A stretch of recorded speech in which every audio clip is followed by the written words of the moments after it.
तो मैं स्टार्ट करना चाहूँगी एक रियल लाइफ स्टोरी के साथ में। सो गाइस, एक नेहा नाम की विद्यार्थी ने दिसंबर एंड तक कोई प्रिपरेशन नहीं करी।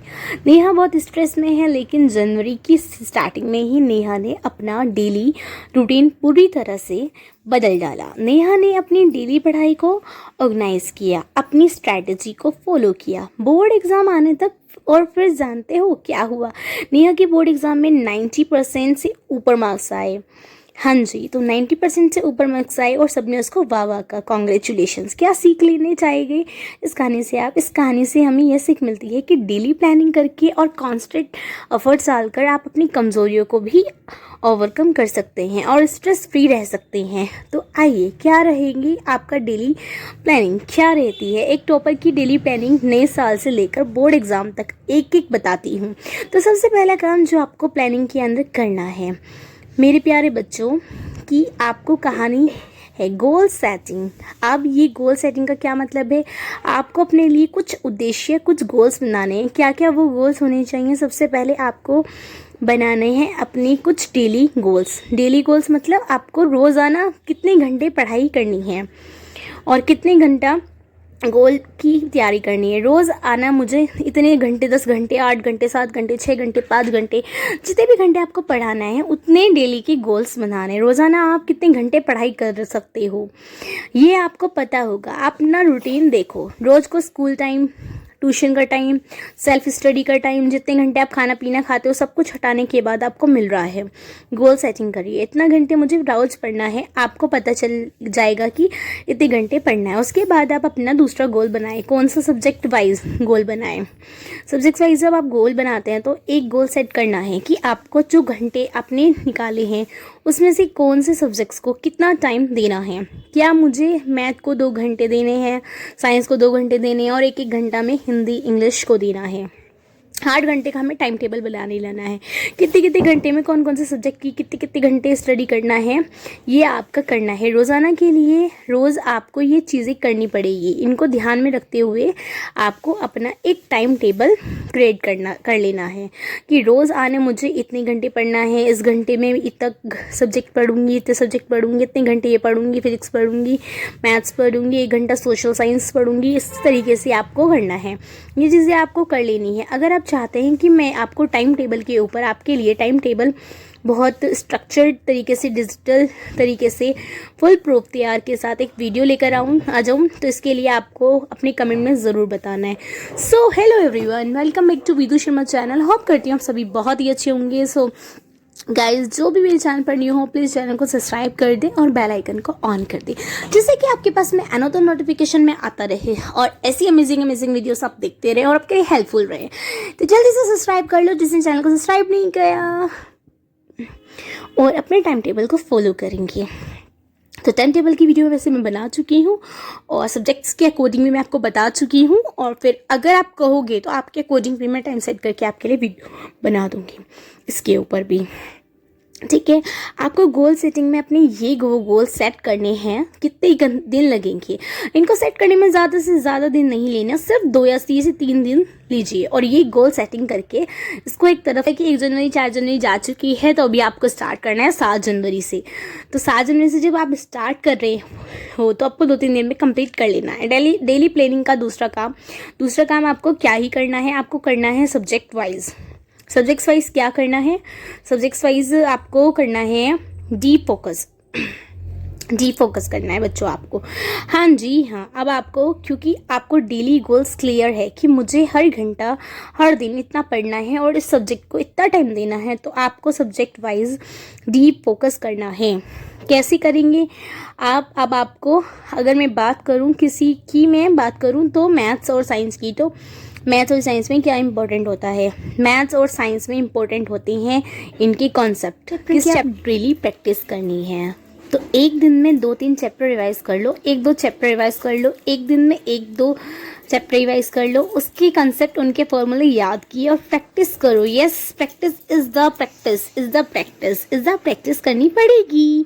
बुक के क्वेश्चन सॉल्व करो, एनसीईआरटी के सॉल्व करो, एग्जाम्पल सॉल्व करो, ठीक है, सॉल्व करो। कोई और सी बुक आपके पास, वो सॉल्व करके देख सकते हो, सैम्पल पेपर देख सकते हो, सब कुछ सॉल्व करके देखो जो आपको लगता हो कि बोर्ड एग्जाम में आ सकती है, और हर चीज़ की प्रैक्टिस करके देखो। मैथ और साइंस में अगले सब्जेक्ट की बात करें, सोशल साइंस की, तो सोशल साइंस में आपको क्या करना है, सोशल साइंस में आपको क्या करना है, आपको ढूंढने हैं, पता लगानी है इम्पोर्टेंट, हाँ जी, इम्पोर्टेंट चैप्टर्स आपके कौन कौन से हैं जो ज़्यादा मार्क्स आपके कैरी कर रहे हैं। आपको उन चैप्टर्स की क्या करना है, इम्पोर्टेंट जो मेन हाईलाइट हैं उनको पॉइंट्स करना है, पॉइंट आउट कर लेना है। मतलब कोई भी उससे मतलब पेन ले लेना है, मतलब ब्लैक कलर का, या फिर कोई हेडिंग ले लेना है जिससे कि हेडिंग हो जाए, मतलब कोई भी कलरफुल कलर ले लेना है जिससे कि आप उसको वो करते चलें, क्या क्या उस चैप्टर में हुआ है, क्या क्या घटनाएं घटी हैं, कितने जंग छिड़े हैं, ये चैप्टर ये क्या हुआ है, कैसी चीज़ें होती हैं, वो सब आपको इम्पोर्टेंट चैप्टर्स की जो भी आपकी हाइलाइट्स हैं,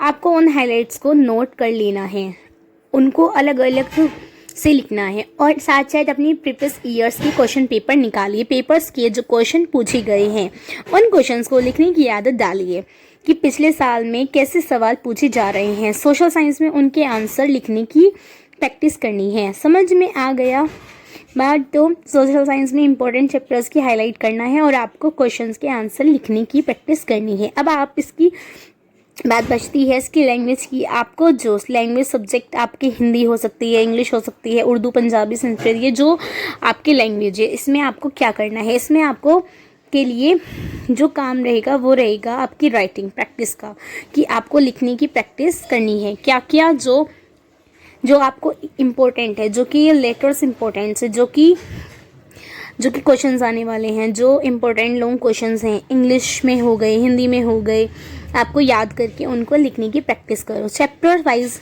लर्न कर। इंग्लिश का पहला चैप्टर उठा लो, लेटर टू गॉड्स का याद कर डालो, लेंचो के ऊपर पूरी की पूरी स्टोरी अच्छे से पढ़ो हिंदी में। जो भी आपके चैप्टर्स हैं, ठीक है, उन बुक्स के अंदर जो इम्पोर्टेंट लॉन्ग क्वेश्चंस हैं आपके क्लास टीचर ने बताए होंगे, उनको याद करो, उनको चैप्टर वाइज लिखने की प्रैक्टिस करो लो। ये तीनों काम आपको कर लेने हैं अपने सब्जेक्ट वाइज डीप फोकस के अंदर। कितने दिन इसके लिए चाहिए लिख लो, दिन से ही दिन तो सारा खेल है। डेली रूटीन तो भाई मतलब आपको 7 जनवरी से 7 जनवरी, 8 जनवरी, 9 जनवरी, 10 जनवरी 4 दिन मान लो और फिर स्टार्ट कर दो भाई। 15 दिन में आप 19-20 जनवरी जो मतलब 19-20 जनवरी तक आप कर लोगे, समेट देना। हर दिन 2-2 3 चैप्टर करने की कोशिश करो। 20 जनवरी तक ये वाला काम करके फ्री हो करो। आपको डेली प्लानिंग के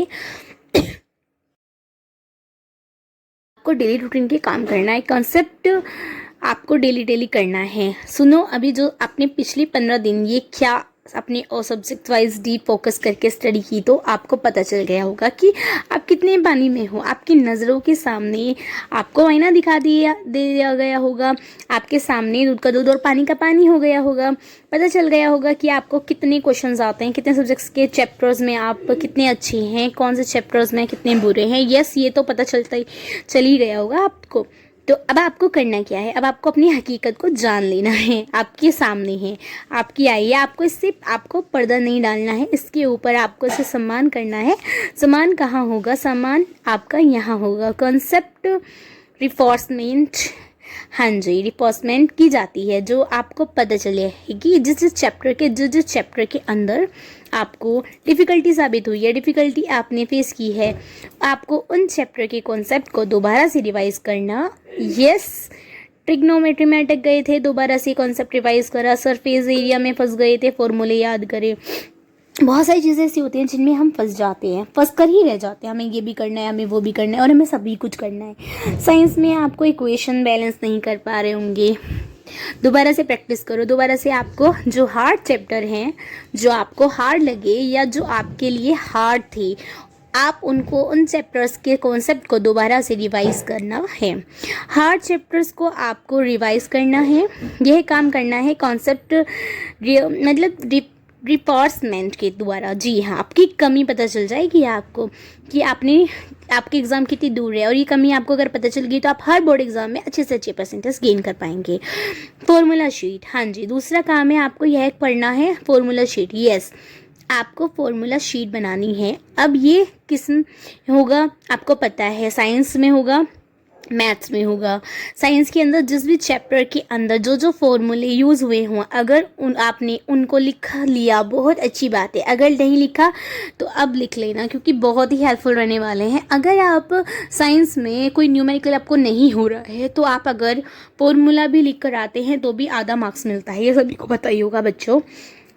तो अभी अभी जो लिखा है, आप मैथ्स और साइंस के अंदर एक चैप्टर के फॉर्मूले लिखना है। ट्रिग्नोमेट्री के जो फॉर्मूले हैं यूज़ हुए हैं लिख डालो। सरफेस एरिया के जो जो फॉर्मूले यूज़ हुए हैं लिख डालो। एरिया निकालने की, टोटल सरफेस एरिया के जितने भी वॉल्यूम निकालने के सब लिख डालो। ठीक है, अच्छे से अच्छा करो। ठीक है, ज्योमेट्री के जितने भी रूल्स हैं वो सब लिख डालो, मतलब सबके सब जितने भी वो है ना फॉर्मूलेज हैं, वो फॉर्मूला हैं वो लिख डालो। प्रोबेबिलिटी के जितने भी हैं वो लिख डालो। डिस्टेंस के लिख डालो, पॉलिनोमियल के लिख डालो, रियल नंबर के लिख डालो, सबके सर्कल के लिख डालो, सबके लिख डालो। ऐसे साइंस के अंदर जो भी चैप्टर्स हैं सबके इंपॉर्टेंट फॉर्मूले आपके सामने होने चाहिए और उनको रोज़ आना देखना है। आपको सुबह उठने के बाद और रात को सोने से पहले रोज़ उनको कर देखना है। एग्ज़ाम में जाने से पहले आपको सारे फॉर्मूलों को अच्छे से रीड आउट कर लेना है, जिससे कि आपको प्रॉब्लम ना हो, और याद कर लेना है। बच्चों से क्या बोर्ड में एग्ज़ाम में बहुत कई सवाल सामने आया, सवाल आता है लेकिन समझ में नहीं आ रहा कि फॉर्मूला कौन सा लगाऊँ, फॉर्मूला याद ही नहीं हो पा रहा है, कन्फ्यूज़ हो रही हूँ, फॉर्मूला को लगाएं या एरिया का लगाएं, यार कौन सा लगेगा। तो कन्फ्यूज़न नहीं होना चाहिए, इसीलिए ये काम आप कर लेना। कितने दिन चाहिए इस काम के लिए? ज़्यादा से ज़्यादा 2 या 4 दिन।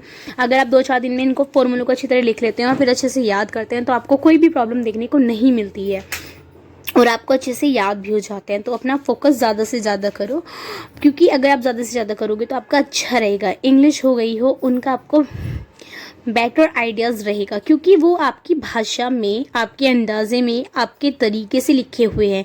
इस समय आपको ये करना है, इस समय आपको ये लगा। जंग गई थी, इसके लिए इटली फ्रांस, मतलब जो भी जंग हुई थी ना फ्रांस इटली में, तो वो सब आपको पढ़ लेना है एसएसटी में, जिससे कि आपका अच्छे से अच्छा पेपर हो। ठीक है, आंधी आपस में भिड़ गए, इस तरीके से जो भी जंगी हुई हैं उनका कोई इवेंट हुआ है, मतलब उनकी जो डेट है उनकी भाषा में उनके शीट बना लो सबकी, मतलब छोटा छोटा से, जैसे ये प्लासी का युद्ध हुआ, ये बहुत सारे युद्ध होते हैं, इनके सबके शीट्स बना लोगे ना तो आपको बहुत ईजी रहेगा, हर चीज़ को बहुत जल्दी कवर कर पाओगे आप और आपके लिए स्ट्रेस नहीं होगा। और फाइनली रिवीजन के अंदर ये काम आपको करना है। अगला फर्स्ट ईयर पेपर, ये सबसे मेन चीज़ की आपको पिछले साल के प्रीवियस पेपर ज़रूर से ज़रूर करने हैं, जिससे कि बहुत सारी चीज़ें आपको मिल जाती है, सॉल्व करके देखने हैं। 4 साल के, 3 साल के, 5 साल के, जितने भी आपको मिल जाएं, कोशिश करूँगी कि मैं आपको इसको प्रोवाइड करा दूँ। ठीक है ना, आप सभी के लिए, आपके सभी के लिए हेल्पफुल हो जाएगा, कोशिश मैं यही करूँगी। और अगर किसी को भी इंपॉर्टेंट क्वेश्चन जाने हो तो प्लीज़ कमेंट में ज़रूर बताएं। और अगर आपको मेरा वीडियो अच्छा लगता हो तो please do like, comment and share and subscribe my channel, जिससे कि, और सबसे चीज़ें आप जो एक चीज़ को रखते हैं वो है स्ट्रेस। जी हाँ, किस चीज़ का? आपको अपना स्ट्रेस, जो कि उसे को बढ़ाना नहीं देना, बढ़ने नहीं देना है। स्ट्रेस आपको अपना कम रखना है। ये कैसे कम होगा? ये आपका कम होगा किसी पॉजिटिव थिंग से। यस, आपको अपनी एक पॉजिटिव थिंकिंग, एक पॉजिटिव एटीट्यूड, एक पॉजिटिव इनपुट करना है। एग्ज़ाम, बोर्ड एग्ज़ाम हलवा है, कुछ नहीं है। बोर्ड एग्ज़ाम यूपीएससी दे रहे हो, क्या एसएससी दे रहे हो, आप कुछ नहीं दे रहे हो, आप सिर्फ बोर्ड एग्ज़ाम दे रहे हो, तो आपको स्ट्रेस नहीं करना है। आप सिर्फ 10th क्लास में हो तो आपको कम से कम स्ट्रेस लेना है। जितना आप कम से कम स्ट्रेस लोगे उतना ज़्यादा पढ़ लोगे। मैंने सभी का शॉर्ट आउट बता दिया है, आप सभी को किस तरीके से आपको पेपर करके आने हैं और किस तरीके से आप करके आ सकते हो, आपको ईजी वे में बहुत अच्छे तरीके से बता चुकी हूँ। तो होप करती हूँ वीडियो काफ़ी हेल्पफुल रही हो। तो thanks for watching Vidu Sharma channel. मिलती हैं जल्दी ही अनदर वीडियो के साथ में, तब तक के लिए best of luck all student. तो जल्दी से चैनल को सब्सक्राइब कर दो जिसने सब्सक्राइब ना करा हो। और हाँ, जो भी सब्जेक्ट्स का आपको लगता हो कि पेपर आप नहीं बना पा रहे हो तो प्लीज़ कमेंट सेक्शन में ज़रूर बता देना। जितने ज़्यादा कमेंट्स आएंगे मैं जल्दी से जल्दी कोशिश करूँगी आपके लिए पेपर बनाऊँ अच्छे से अच्छा, जो कि आपके बोर्ड एग्ज़ाम्स में